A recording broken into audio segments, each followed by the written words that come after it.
शांतिदान, जो रात में सोने से पहले किया जाता है।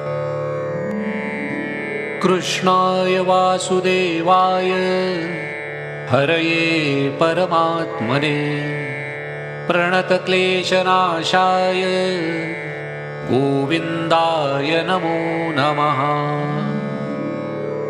करचरणकृतं वाक् कायजं कर्मजं वा श्रवणनयनजं वा मानसं वापराधं विहितमविहितं वा सर्वमेतत् क्षमस्व। जय जय करुणाब्धे श्री महादेव शंभो।